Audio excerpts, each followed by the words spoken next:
Serio, ¿cuál es la cosa más traumática que has presenciado? Trabajé con un niño de 6 años con autismo y bipolar. Tuvo un brote psicótico y comenzó a tratar de arañar sus propios ojos. Su madre y yo tuvimos que contenerlo para que pudiera ser sedado. Todo el tiempo me rogaba que lo dejara ir y solo déjame morir. 6 años. 6. Esto fue hace unos 10 años. Todavía pienso mucho en él y espero que esté bien. Probablemente no lo esté, lamentablemente. Vi a alguien caerse de un acantilado. Como era guardabosques en ese momento, formaba parte del equipo de rescate. Un mes después, el guardabosques responsable de esta área del acantilado se suicidó en el mismo lugar. Y volví a formar parte del equipo de rescate. Pequeña advertencia: no os hagáis selfies cerca de un acantilado y escuchad a los guardaparques o las autoridades. Perdí a 2 de mis amigos porque se estaban tomando selfies juntos en un acantilado. Se cree que uno resbaló, agarró al otro para poder levantarlo, accidentalmente tirando de él hacia abajo, arrojándolo hacia abajo más rápido que él. Mi madre murió de un agresivo cáncer de pulmón, huesos y cerebro. Yo era su poder notarial, y cuando llegué al hospital, estaba tratando desesperadamente de revocar su DNR. Las enfermeras y los médicos intentaban explicar los riesgos, pero ella estaba perdiendo oxígeno en su cerebro. En última instancia, fue mi decisión, pero querían que lo intentara una vez más. Como estaba explicando, ella solo me miró aterrorizada y dijo: no te rindas conmigo. Quiero vivir a través de jadeos de aire. Eso fue lo último que dijo. Luego le pusieron un respirador que simplemente sacudía su cuerpo hacia adelante con cada respiración, mientras permanecía allí completamente sin responder. Todavía tengo pesadillas sobre toda la experiencia.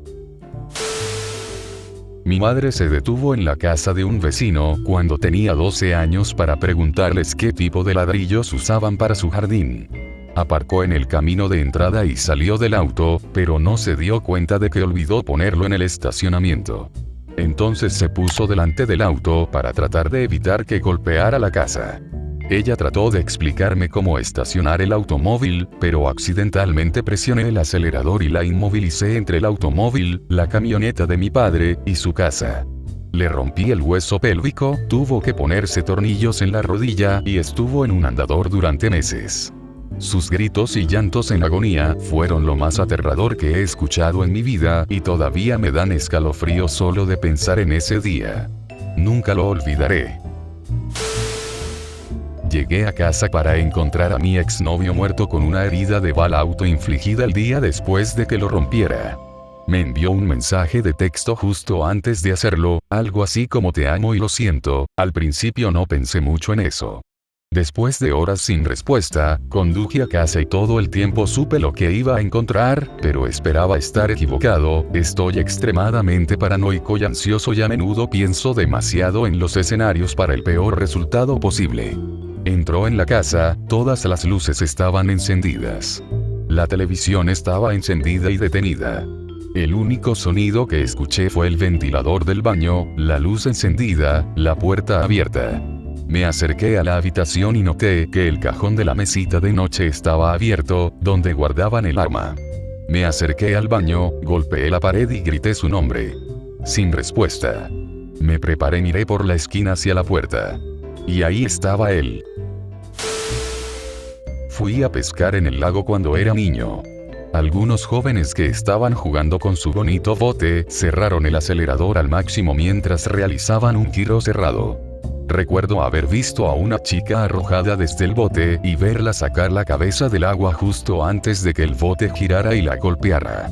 Mis padres solo intentaban sacarnos de allí y otras personas intentaban hacer CPR en un cadáver sangriento en el muelle.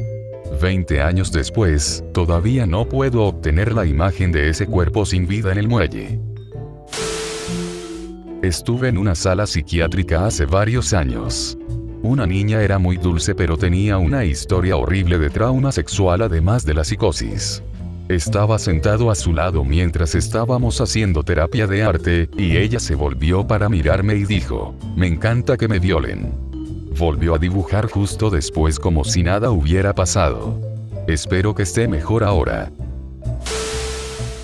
Un amigo y yo tomamos un curso de EMT en la escuela secundaria, y parte de los requisitos antes de que pudiéramos tomar nuestra prueba estatal era que teníamos que hacer una cierta cantidad de horas en un triaje de trabajo en el hospital. En nuestro tiempo de inactividad, un guardia de seguridad se ofreció a llevarnos a la morgue en el sótano y, siendo los adolescentes curiosos que éramos, aceptamos con gusto. Había 2 pequeños bebés allí, etiquetados como gemelos A y gemelos B. No pude manejar eso. Una vez que iba a la escuela en tren y estábamos yendo muy despacio por alguna razón. Estaba mirando por la ventana en los rieles. Pasamos por otro tren y fue entonces cuando vi por qué íbamos despacio. El otro tren golpeó a un hombre. Había sangre y partes del cuerpo por todos los rieles. Vi la pierna del hombre tendida allí lejos de todo lo demás. Todo el tren se quedó en silencio durante el resto del viaje. Fue realmente impactante para mí ver a un hombre destrozado. Exactamente lo mismo me pasó a mí. Sin embargo, tenía poco más de 20 años, lo que me llamó la atención fue que vi su cabeza, había sido cortada y estaba a solo 20 pies de nuestro tren. Había otras partes del cuerpo, pero creo que todo el lado de mi tren solo estaba mirando a la cabeza. Fue horrible. Me dirigía a un fin de semana de entrenamiento para el trabajo y cuando llegaron las noticias me ofrecieron asesoramiento. Cuidé de mis 2 abuelos mientras estaban en un hospicio.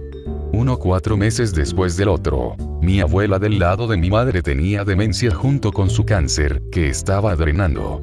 Lo que tomé de su muerte fue que al menos no entendía que se estaba muriendo.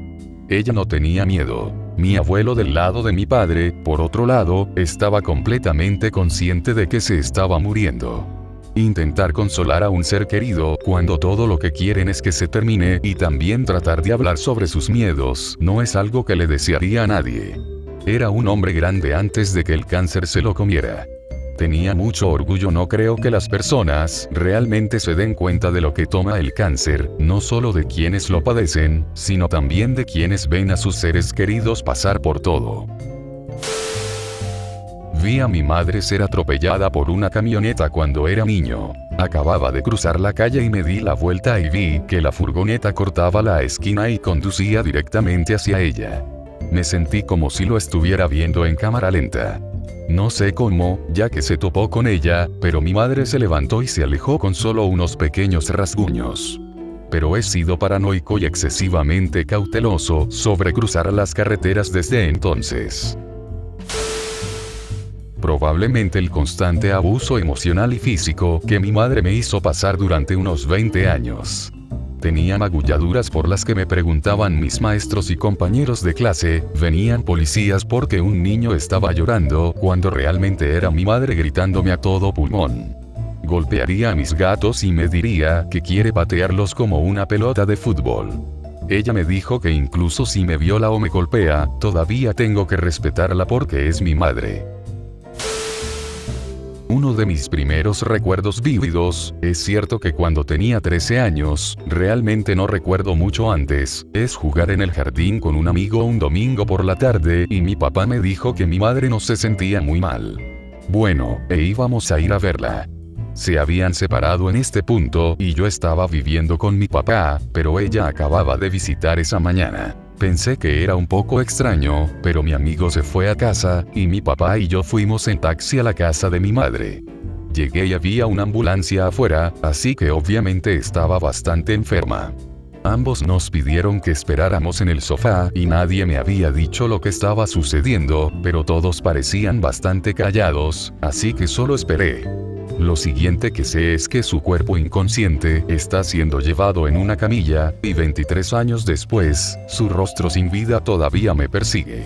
Ella había tenido un ataque de asma y se golpeó la cabeza al caer, y murió camino al hospital. No inmediatamente traumático, pero viendo a mi madre convertirse en una adicta. Pasó de ser mi madre a ser una violenta y narcisista desconocida.